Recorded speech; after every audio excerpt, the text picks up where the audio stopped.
This is an Iraq war story, a tragedy really, about two men in the same army unit, one shot by the other and left paralyzed from the chest down. It's a case that raises a number of troubling questions about the potential consequences of repeated tours of duty, about an attempted cover-up, even about the security of a presidential candidate.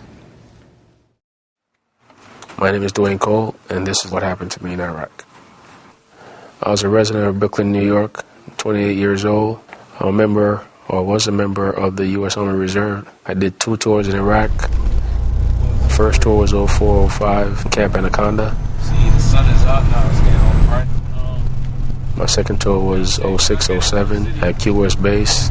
I'll let you see exactly what's going on in the heart of Iraq. Sergeant Cole survived 2 roadside bomb attacks, the second worse than the first. We were just driving along in the line as usual, and the rear tires of the flatbed fell into a pothole. It was another big explosion. I saw the flames coming up towards the door. I was like, uh-oh. I was real surprised. Another sergeant in his unit, Thomas Przensky, was also on his second tour of duty in Iraq, despite being wounded 8 months earlier. We never had any arguments or any discrepancies with each other.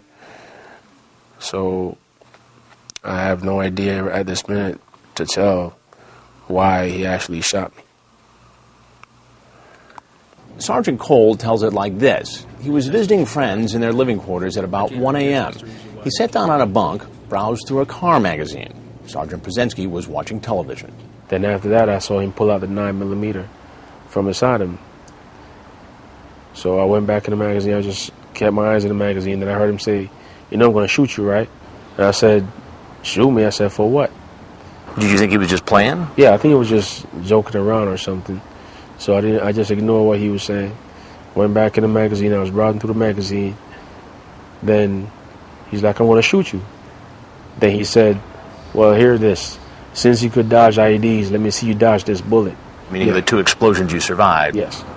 Then the Beretta was right to his left hip, and he squeezed the trigger.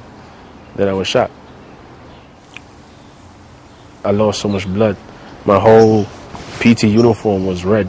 I couldn't feel my right hand or my left hand. I couldn't feel my legs. I was just praying to God, and I hope I'll be able to go home and I'll be able to see my family again, that everything will be okay with me. Sergeant Cole was evacuated to Landstuhl Army Hospital in Germany. The family says the Army at first misinformed them about what really happened. On February 28th at about 6 a.m., which was my mother's birthday, my wife received a call from the Pentagon saying that I was shot in the neck and that it was a training accident. They also went on to say that a 9mm weapon had fell on my shoulder, and that's what caused me to get shot in the neck. They thought that I wasn't probably going to make it, so they tried to get their story together. But afterwards, find out that I was stable in Germany. Then they tried to switch stuff around. What happened with the investigation is still unclear, but at least one Army investigator was suspicious from the get-go. In an email to Sergeant Cole, he said, "This case was almost not a case. There was no investigation by CID initially. The reason was that the witnesses in the room all lied. There was a cover-up going on at first." Eventually, Przensky was charged with failure to obey a general order or regulation, assault with a dangerous weapon, and reckless endangerment. And here's where the story takes another odd turn. Last March, after he'd already admitted shooting Sergeant Cole and while his court-martial trial was still pending, Sergeant Przensky was one of the soldiers standing in uniform to greet Senator John McCain at a Washington ceremony honoring soldiers in Iraq and Afghanistan. How was a soldier accused of shooting a member of his own Army unit permitted to get so close to the Republican presidential candidate? Was it an oversight, poor judgment, a security breach? The Army told us there were no pretrial restrictions for Przensky because he was not considered a threat. During court-martial proceedings, Sergeant Przensky showed signs of what appeared to be acute stress. His attorney described his condition this way during a deposition. He is in what appears to me to be a near catatonic state, to speak loosely. is shivering and shaking, and he's been teary-eyed and drooling, staring off into space.